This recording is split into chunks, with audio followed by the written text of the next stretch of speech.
जय सिया राम। स्वागत है आपका आपके अपने चैनल पर। आज हम आपको बताएंगे कि रामनवमी कब है, रामनवमी की पूजा का शुभ मुहूर्त, रामनवमी का महत्व, रामनवमी की पूजा विधि व श्री राम जी की पवित्र जन्म कथा भी सुनाएंगे। तो चलिए वीडियो को शुरू करते हैं।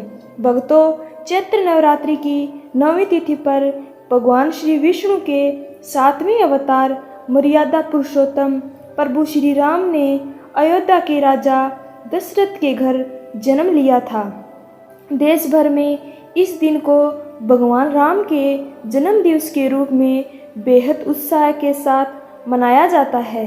खासकर श्री राम जी की जन्मभूमि अयोध्या की रौनक तो देखने लायक बनती है। तो चलिए आज मैं आपको रामनवमी की तिथि व पूजा का शुभ मुहूर्त बताती हूँ।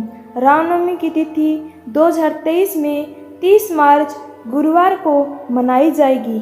नवमी तिथि प्रारंभ का समय है 29 मार्च रात्रि 9:07 से प्रारंभ होगा व नवमी तिथि का समापन 30 मार्च रात्रि 11:30 पर होगा, जिसमें पूजा का मध्याह्न मुहूर्त है वो 30 मार्च को सुबह 10:49 से 1:17 तक रहेगा व रामनवमी मध्याह्न क्षीण समय 12:03 है। भगवान राम का जन्म मध्याह्न काल के दौरान हुआ था, जो हिंदू दिवस के मध्य में है। रामनवमी पूजा अनुष्ठान के लिए यही समय सबसे शुभ काल माना गया है। मध्याह्न का मध्य बिंदु क्षण को चिन्हित करता है जब श्री राम का जन्म हुआ था। इसी क्षण को भगवान राम के जन्म क्षण के रूप में दर्शाया जाता है। इसी दौरान श्री राम का जन्म उत्सव अपने चरम पर था, तो इसलिए आपको श्री राम की पूजा 10:49 से 1:17 के बीच में करनी है, जिसका मुख्य समय 12:03 रहेगा। अब मैं आपको रामनवमी की पूजा विधि बताती हूँ। सनातन धर्म के महत्वपूर्ण पर्वों में रामनवमी भी एक विशेष स्थान रखती है। इस दिन भगवान श्री राम ने अयोध्या के राजा दशरथ के घर जन्म लिया था। रामनवमी के दिन भक्तों द्वारा अत्यंत श्रद्धा व उत्साह से भगवान राम की पूजा अर्चना एवं व्रत रखने का विधान है। आज के इस अवसर पर मैं आपको रामनवमी की अक्षय फल प्राप्ति हेतु की जाने वाली पूजा के बारे में बताती हूँ। रामनवमी के दिन सर्वप्रथम सुबह जल्दी उठकर स्नान आदि कर लें। इसके बाद पूजा घर की अच्छी तरह से साफ सफाई करें और पूजा घर को गंगा जल से पवित्र करें। यदि आप भगवान राम की मूर्ति या चित्र की स्थापना किसी और स्थान पर कर रहे हैं तो उस स्थान को गंगा जल से पवित्र करें और उसके बाद ही भगवान जी की मूर्ति या चित्र को स्थापित करें। चूँकि हनुमान जी राम के परम भक्त हैं, श्री राम जी की पूजा में भगवान श्री हनुमान जी को भी अवश्य शामिल करें। रामनवमी की पूजा में भगवान राम जी को तुलसी पत्ता और कमल का फूल अवश्य अर्पित करें। इसके बाद श्री राम नवमी की पूजा में षोडशोपचार विधि, आह्वान, आसन, पाद्यार्घ्य, आमचन, स्नान, वस्त्र, यज्ञोपवीत, गंधाक्ष, पुष्प, धूप, दीप, नैवेद्य, तांबूल, दक्षिणा, जल आरती, मंत्र पुष्पांजलि और परिदक्षिणा से करें। इन्हें इस दिन खीर व फल आदि का प्रसाद भी तैयार करके भगवान को सप्रेम भोग चढ़ाएं। आपको बता दें, यदि भी किसी भी कारणवश आप षोडशोपचार पूजा करने में सक्षम न हो तो सामान्य पूजा पाठ करते हुए भगवान जी की आरती करें। इसके बाद भगवान जी से प्रार्थना करें, भूल चूक आदि के लिए माफ़ी मांगें। पूजा के बाद घर की सबसे छोटी स्त्री या कन्या परिवार के सभी सदस्यों के माथे पर तिलक लगाएं। अंत में पूजा में शामिल सभी भक्तजनों को भगवान जी का प्रसाद अवश्य वितरित करें। अब मैं आपको रामनवमी के कुछ विशेष मंत्र बताती हूँ जो मनुष्य पूरी विधि विधान से श्री राम जी की पूजा अर्चना करता है उसके सुख सौभाग्य में वृद्धि होती है, साथ ही वह समस्त मनोकामनाओं की पूर्ति होती है।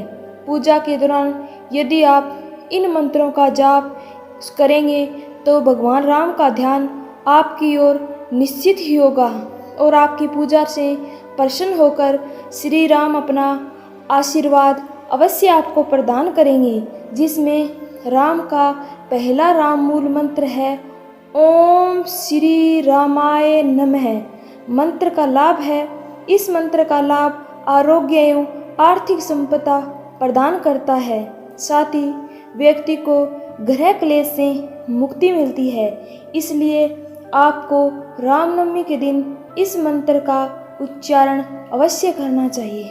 दूसरा राम गायत्री मंत्र है वो है ओम दशरथे विदेहे सीता वल्लभाय धीमहि तनो राम प्रचोदयात्। इस मंत्र से आपको लाभ होगा। यह अद्भुत मंत्र समस्त संकटों को हरने वाला व रिद्धि सिद्धि प्रदान करने वाला है, इसलिए इस मंत्र का जाप अवश्य करें। तीसरा मंत्र है राम तारक मंत्र जो है श्री राम जय जय राम। इस मंत्र का लाभ है, यह मंत्र समय में संपूर्ण माना जाता है। इसके जाप मात्र से मनुष्य प्रभु कृपा का अधिकारी बन जाता है। इसे कहीं भी कभी भी कोई भी जप कर सकता है, इसलिए राम जी का ये मंत्र श्री राम जय जय राम, इस मंत्र का तो जाप हर मनुष्य को हर रोज करना चाहिए, जिससे उसके जीवन के सभी कष्ट दूर हो जाएं। रामनवमी के दिन सच्चे मन से भगवान राम हनुमान जी की पूजा करने से भक्तों की सभी मनोकामनाएं अवश्य पूर्ण होती है। ऐसी मान्यता है कि भगवान राम का जन्म मध्यकाल के दौरान हुआ था। मध्याह्न जो 6 घाटियों लगभग 2 घंटे और 24 मिनट तक चलता है। रामनवमी पूजा अनुष्ठान करने के लिए सबसे शुभ समय यही माना गया है, इसलिए आपको राम जी की रामनवमी के दिन पूजा अवश्य करनी चाहिए। अब मैं आपको श्री राम जी की पवित्र जन्म कथा सुनाती हूँ। बोलिए गणेश भगवान की जय हो। प्राचीन धर्म ग्रंथों के अनुसार त्रेता युग में जब धरती पर रावण और ताड़का जैसे असुरों का आतंक का घड़ा भर गया तो समय भगवान विष्णु और माता लक्ष्मी के अवतार का धरती पर आगमन हुआ और उन्होंने अपने भक्तों का उद्धार किया। प्राचीन लोक कथाओं में उल्लेख मिलता है कि त्रेता युग में अयोध्या के राजा दशरथ की 3 पत्नियां थीं, परंतु फिर भी वे संतान सुख से वंचित थी, जिसके बाद उन्हें कई सालों तक कोई संतान नहीं हुई। इससे व्यथित राजा दशरथ को ऋषि वशिष्ठ ने कमेष्टि यज्ञ करवाने की आज्ञा दी। इस यज्ञ के फलस्वरूप राजा दशरथ के यहाँ तीनों रानियों को पुत्र रत्न की प्राप्ति हुई और उनकी प्रथम पत्नी कौशल्या की कोख से भगवान राम का जन्म हुआ। राजा दशरथ के 3 अन्य पुत्र भरत, लक्ष्मण और शत्रुघ्न थे। ब्रह्मा ऋषि वशिष्ठ भगवान राम के गुरु थे। उन्होंने वैदिक काल के साथ साथ शस्त्र अस्त्र में निपुण किया।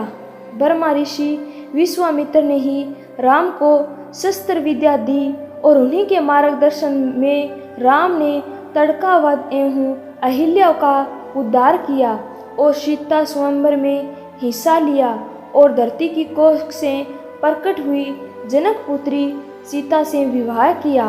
अयोध्या के महाराज दशरथ अपने श्रेष्ठ यानी ज्येष्ठ पुत्र राम को अपना उत्तराधिकारी बनाना चाहते थे, लेकिन उनकी अन्य पत्नी कैकेयी की मंशा थी कि उनका पुत्र भरत ही सिंहासन पर बैठे।